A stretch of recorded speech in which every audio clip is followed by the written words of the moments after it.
Hey there, you legends. My name's Fedor. I'm a Dutch touring stand-up comedian that performs all over the world and likes to share it with you guys what that's like. And right now, I'm in Bangkok.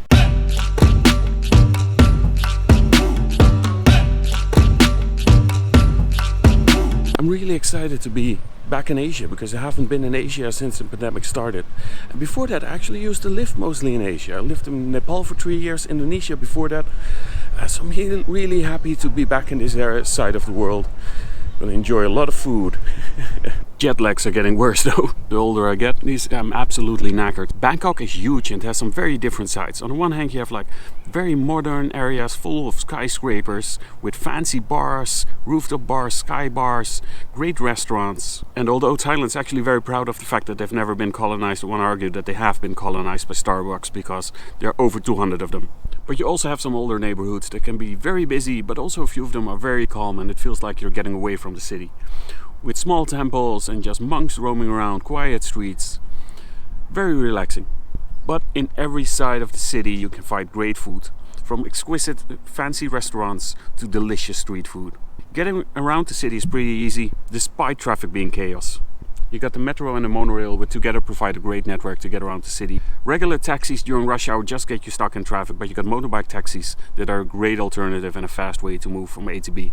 You can also rent a motorbike and drive around yourself, but it's good to keep in mind that the Thai believe in reincarnation, and the way they drive, it seems that they're eager to get reincarnated. So yeah, keep in mind that the number one cause of death for tourists is motorbike accidents. A diverse city also attracts diverse tourists, ranging from backpackers with elephant pants drinking cheap liquor by the bucket on Khao San Road, and older white men that are here just for the sex. When I came here 10 years ago, I had the habit to think that all these older white men, middle-aged white men were here just for the prostitutes and the sex, but now that I am getting to that age myself, I realize that's not necessarily true. Unfortunately, the working women around here also seem to see me as a potential customer, so I cannot walk around by myself in some areas without being jumped and hearing the word massage 750 times a minute. So yeah, Thailand doesn't always seem to attract the nicest kind of tourist, and it seems like that might only get worse because they made a very conscious choice to attract more tourism by legalizing weed, which is weird to me because in the past I would actually visit Dutch people that were in prison in Thailand for drug-related stuff, because Thailand used to have some of the harshest laws when it comes to drug use.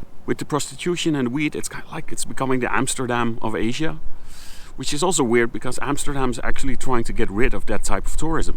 It's only going to be a short stop here because I'm actually on the way to Australia where I'm going to do 3 major comedy festivals. So I'm only going to do a couple of very small shows here, but looking forward to see what that's like. I arrived this morning, really excited to be back in Thailand. Haven't been here in 10 years. Really glad I just had my first proper Thai food in years, which also means I have about 4 hours until the diarrhea kicks in. So we should be good for now. I remember flying over here 10 years ago that, entering the plane, it was mainly middle-aged white guys by themselves, not coming here for temples. You know what I mean. I didn't mean to point at you, by the way, when I said I meant the general, you know what I mean. But you know what I mean. You know what I mean. I don't know. Fuck it. I realized now, getting into the plane, like, oh fuck, I'm middle-aged now. I also look like that, so now I'm perpetually emphasizing that I'm here with my wife. She didn't even come to the show because she's getting annoyed with it, and I'm like walking down the streets here like, this is my wife! I brought my own wife! Nothing wrong with you? Brought my own wife. So I think we're getting divorced now because she was this older Thai lady, tiny as hell, and she couldn't, when we landed, she couldn't reach her luggage in the overhead compartment. And I think I now know it's fair to say that Thai ladies don't like it when you help them by picking them up to reach the overhead compartment. I mean, everyone's so friendly, everyone's always greeting you. I like that the greeting is different between men and women. That, men when they see me, they say "Sawadee krap," and women when they see me, they say "massage." That was a lot of fun, but I made one big mistake, and that's that I wrote a lot of new jokes, new material about all these sex tourists, these older white guys that come here to either have sex with prostitutes or to find a wife or girlfriend, whatever. What I didn't anticipate is that more than half of the audience was these guys. And it usually doesn't help the show if you piss off more than half of the audience, so I had to ditch that material. But apart from that, and apart from the fact that these were the tiniest shows ever, still had a lot of fun. But now I'm already in the next stop, in Australia.